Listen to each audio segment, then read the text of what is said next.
Oh, hello there. It's time for a cynical review or a look back at Smackdown.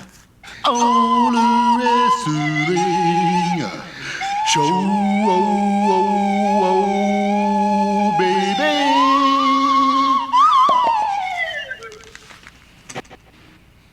Well, welcome to the wrestling show. I'm your most fickle host, Lip Hazlewood, and this is a very cynical look back at the latest episode of Representing the WWE and live from the KFC Yum Center in Louisville, Kentucky. It's Friday Night Smackdown. Air date August the 25th, 2023. This episode is the road to Payback. That's right, Payback, and also this is a very special episode because it's a tribute to two fallen WWE stars. Two great names in wrestling. One, of course, is the great Terry Funk. Terry Funk. Hardcore master, legend himself. And gone way too soon. Way too soon. You know, this man was just really making his comeback. It's Windham Rotunda. Windham Rotunda, also known as Bray Wyatt. Bray Wyatt. Yes. Anyways, before we get into the show, just a quick shout out to the non-combatants first. First and foremost, representing the authority figure is Adam Pearce. Next, getting all the pre-match interviews and backstage scoops, it's Kayla Braxton. And letting everybody know who's about to fight and the results of such matches, it's Mike Rome. And last, and most importantly, it's the commentary crew. It's the play-by-play guys, the hosts, and I even call them the narrators of the whole damn show. They are the team of, he's the man with the impeccable style, and also seeing the same barber as Gunther, and he's a very reliable Corey Graves. Next, he's a man Corey refers to as KP, but we all know him as the very enthusiastic Kevin Patrick. And finally, the longtime veteran of well over 25 years and going strong, doing double duties as well. Double duties. Double poopies. It's Michael Cole. Now, without any further ado-dos, let's get started with the show. Now, SmackDown officially starts with tribute to, the memory of Terry Funk and Windham Rotunda. Yes, with the 10-bell salute to start the show. A little bit of, like I say, it's tough. It's tough to see anybody go, but especially Windham Rotunda. You know, very young, in his 30s. Damn. Anyways, now they're going to pay tribute to both the superstars during the entire show. But we're going to go on with what happened in the show. And we start off big. It's with representing the Luftwaffe, and I only call them the Luftwaffe because I'm a jackass, is representing the Latino World Order. It's Rey Mysterio.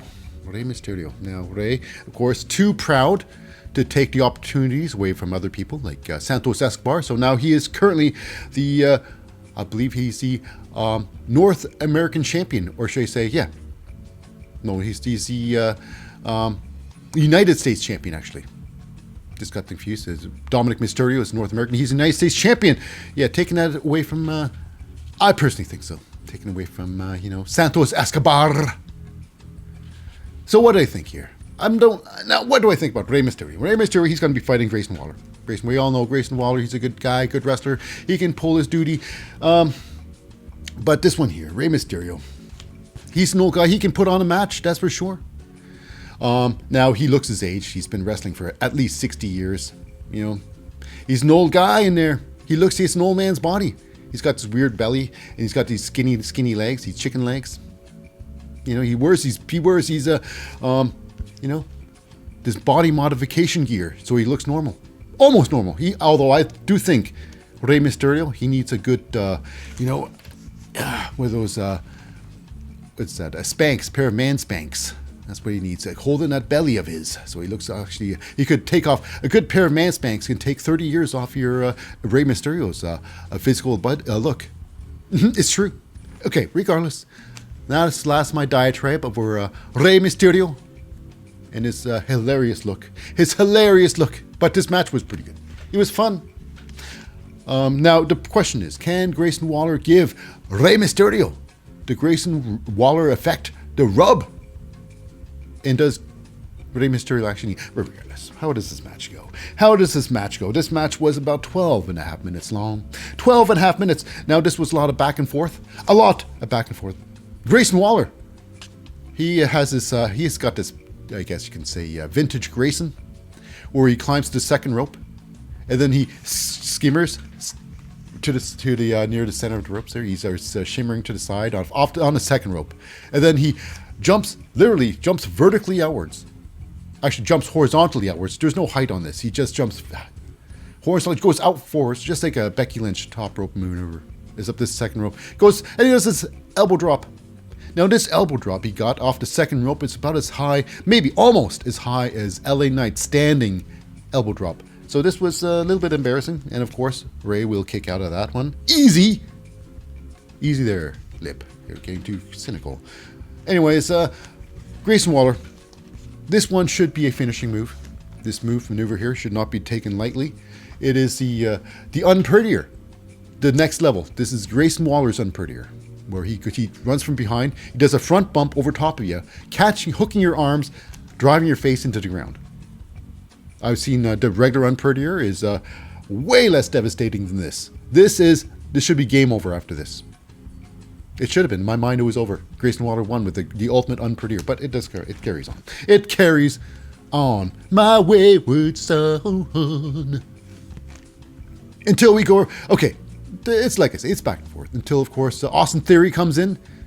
You know, just to check out his competition. What he wants his belt back. That's the thing. Austin Theory, the former United States champion, he wants his belt back, so he comes out there. But he gets assaulted by the number 2. It's Santos Escobar. He attacks, but of course, as usual, Austin Theory gets the upper hand and takes out the knee of Santos. And then Rey Mysterio comes out there to attack Austin Theory. He was doing nothing in the match. He was just watching. But Rey Mysterio needs to take out some with a drop kick, one of those Lyra Valkyria. Catch yourself drop kicks when you're going outside the ring there. Anyways, with that, Grayson Waller then MPs himself out the ring there. He slides out the ring. Baseball slides outside the ring because there's no way Grayson Waller will ever do a tope suicida. That is one of the hardest moves to do in wrestling. And some people should just never do it because it can lead to an instant injury. Look at R-Truth. He did a tope suicida against Grayson Waller himself. Haven't seen him since. Okay, so after that, they fight outside a bit there. Grayson Waller. They fight inside. And Grayson Waller, next you know what? Grayson Waller gets thrown into the ropes there. 619 in the face. So that's it. Just a Rey Mysterio. He's a teeny little guy. He's a teeny tiny guy. A 619. Come on now. It knocks him off his feet. Usually, right there, that's a guess would be considered a finisher. So 619, he goes down. He lies down there. Rey Mysterio is going to do his patented actual finisher. It's a slingshot splash. A slingshot splash. But here's the thing. Austin Theory gets involved. He grabs a leg of Rey Mysterio. I guess the referee could have said, oh, disqualification. Rey Mysterio wins through disqualification. We could have flown. But the referee was right there. He clearly ignoring the fact that Rey Mysterio is being pulled by, Austin Theory. And then that's when he gets attacked. It is Santos Escobar. It's like, no, not the Rey, my illegitimate father. And he takes out, he super kicks, Austin Theory off. And then Rey Mysterio, after, this is a good 30, 40 seconds, I guess, maybe. So this is a plenty of time for Grayson Waller to recover. But no.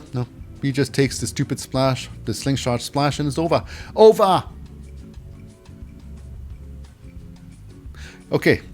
So with that said, we go backstage, and it's with Kayla Braxton. Pre-match interview with, Damage Control's Io Sky. Alongside Io, of course, it's Bailey. And the other one, I think her name's Dakota, something like that. Dakota Kai, whatever. She's just there. She's there in person, but she doesn't, she's still seriously injured. Seriously injured. So this is all about Io Sky's first title defense against, a Zelina Vega, the tiniest member of the Luftwaffe, the Latino World Order. And how she thinks she's going to do? Well, I guess Bailey got a little upset. It was so hilarious.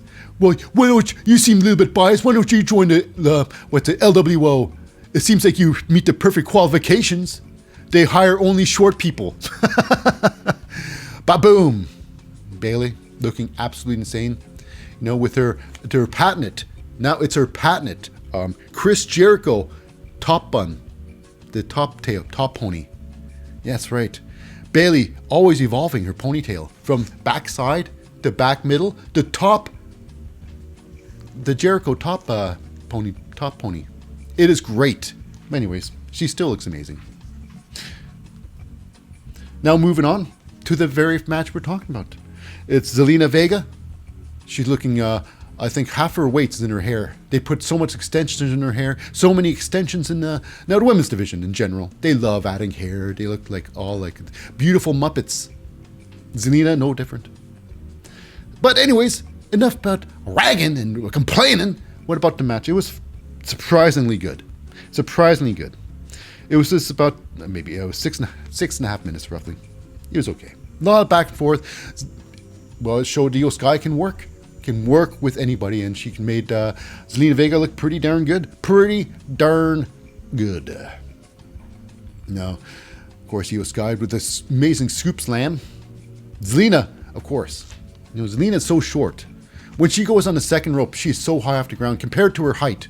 Second rope is like the third rope to a normal person. It's true. So she jumps off the second rope there with the Meteora, even though she could have easily gone off the top rope. Easily have done it. But no. When you're that short, top rope is scary. It's scary. And match goes on. Io Sky is getting her arse kicked a little bit. And then we got a moment where Zelina pulls a perfect Otis. She runs herself face first into the turnbuckle pad. A pump. Like a so. Now this match it was a lot of fun because of certain things was just weird. After that, Zelina Vega gets drop kicked out of her pants with this huge springboard drop kick from Io Sky top rope. Just insanely powerful. Knocks her out of the ground. And then the Gunther powerbomb. She powerbombs the holy shit out of Zelina. Zelina, not taking a bump well. She lands on her lower spine. She doesn't take a bump properly. So this could have been some serious back and spinal injuries to Zelina. I'm thinking, wow, that's it. But boy, was I wrong. Somehow some miracle happened. Zelina pulled the perfect Cody Rhodes. You think he's dead, but no, he's perfectly fine. Gets the Code Red, Pop Rocks, the Sunset Flip Powerbomb onto, Io Sky. Io, however, does not get pinned by that. She rolls outside the ring towards her best friend and the sexiest woman in SmackDown, Bailey. And she's sporting that hilarious-looking Chris Jericho ponytail. The top knot ponytail. Anyways, after that, Zelina follows her out there. She gets thrown right into the steel steps. Whammo! Thrown back in the ring there. Double knees to the face in the corner. And then over the moonsault. Which is a moonsault, which is say, hey, at least it's a moonsault. It's a lackluster moonsault. She does a trust fall, and then she flips herself around, so she gets no height on it. It's almost a waste of a moonsault. It's like watching Rey Mysterio climb to the top rope and trust fall off, just fall forwards off, and that's a splash. That's my splash. At least it's like Mick Foley. Mick Foley goes on high releases because he can't jump. That's his excuse. But Rey Mysterio, no excuse. Anyways, moving on. Io Sky with a big victory, her first title defense. Congratulations, Wonder Bars. Moving on. Okay. Oh my goodness. We got ourselves a special moment here. Wrestling has more than That's one right. You heard it. royal family. Straight from Monday Night Raw. We got ourselves Cody Rhodes. Oh my goodness. Because we all need more Cody Rhodes in our life. I got a rumbling in my bowels, and I think I'm gonna blow. There's a bathroom stall, I'm finally here. The toilet's there, I'm about to blow. I ate 5 tacos before the show. Shut the door and I sit down on the throne. Oh, whoa, I was never potty trained when I was younger. My father was never there.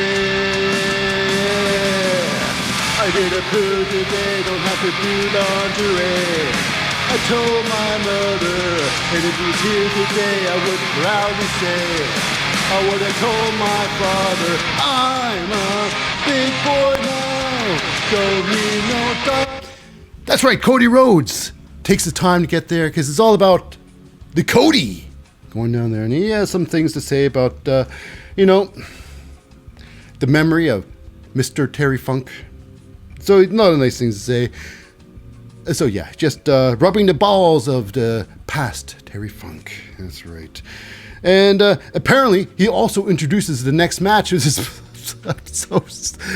nonsense. This next match. It is introducing the Terry Funk Hardcore Tag Team Match. Now, hardcore. Terry, well, at least they were using his name. They could have at least. Next thing they should have had was a hardcore. Tournament, the Terry Funk's Hardcore Invitational. Maybe that would have been something a little bit better than this nonsense. Okay, so this is a hardcore tag team match, and I put that in quotes because it's not really anything that you think. Now, it was a team match. This was, of course, the Brawling Brutes, Butch and Ridge Holland versus the new Street Profits, Bobby Lashley's Private Party of Angelo Basketball Diaries shorts, D'Angelo, and yeah, what's his name? It's Angelo Dawkins actually. Angelo Basketball Shorts, Basketball Diaries Dawkins. He just loves those damn basketball shorts, no matter what. I think that's his hill to die on. Angelo Dawkins. You know what? We're doing huge gimmick change here, Angelo. Yeah, but I'm still gonna wear my basketball trunks. I don't care. Okay, we're making them black so they're hard to see. Yeah, well, as long as I have my basketball shorts on, I'm perfectly fine. That's my thing. Basketball shorts. You can't think basketball shorts and can't put my name in the same sentence. That's right. Okay, that's so ridiculous. I don't think, in order for this to happen, that Street Profits get to the next level, you got to get rid of your entire gimmick of your yesteryears. At least that's what I think. I'm sticking by it. I'm dying on that hill. That's right. So yes, it's Angelo Dawkins and Montez Ford, the Bobby Lashley's Private Party. Unofficially, I call them that. So it starts off now. One thing for sure about this match: this is not a tag team match. This is a 2-on-2. 2-on-2. There are no tags. This is not even a tornado tag. This is just a straight on 2-on-2 for the whole thing. And so this was basically 4 guys in the ring playing grab ass in the ring, just playing grab ass. This is all of just a lot of fun. A lot of fun is had. Now, of course, what happens in the match? We have one moment. It is hilarious, straight out of the cartoon. We got Ridge Holland. He gets Butch into a fireman's carry, and he starts spinning that son of a bitch around like a ladder around his head, and starts knocking people out with his with Butch's feet. It's so hilarious. It was less than hilarious. It was really stupid. Okay, moving on. Yes, and we also had one moment, of course, Angelo Dawkins or Montez Ford. Everybody's outside the ring except for Montez, and Montez. One massive tope suicida. And I couldn't believe it. For anybody who would crush right on top, Although the Brawling Brutes, Ridge Holland and Butch were out there, he landed directly on top of Angelo Dawkins, Mr. Basketball himself. It was hilarious. It was depressing. Anyways, eventually, while that happens, Bobby Lashley, he wants to support his private party. So he goes out there for some moral support. Is he going to do anything? Of course he will. Of course he will. Now, the match does go on. The Street Profits look like complete buffoons, with them being treated to the 10 beats to Balor, both of them, by Ridge and Butch. Next day, match goes on. Ridge Holland, he gets one massive finishing move. It would have been a finishing move if it weren't for Butch. It was a assisted blockbuster, super blockbuster. You know, it's Ridge Holland on the electric chair on, Angelo Dawkins, Basketball Jones' shoulders. And then Angelo Dawkins and Montez Ford over the top, front bump, huge, from the stars above. Ho, ho, damn! Craziness, I tell you what. Craziness. Now we get to the point where it gets ridiculous. It's Butch. He goes out for some tables. Get the tables! He slides the table out, and he bumps right into, Bobby Lashley. Or maybe Bobby Lashley got snuck behind Pete Dunne's little butt. Like, oh, hey, you bumped in me crotch there, Dunsters. Or Scoot Butch. So, yeah, that was weird. So, they got a little heated there. Didn't happen. Butch ended up getting a table, throwing it inside the ring, setting that sucker up. Actually, just threw in the ring.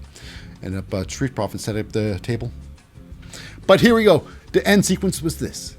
Ending up the Butch and Ridge Holland turn things around. They get Angelo Dawkins laying on that table, ready for a finishing move where Scooter, Butch, where Butch goes on top rope for a finishing move. And then that's when Bobby Lashley decides to strike. He pushes Butch off the top rope, whammo!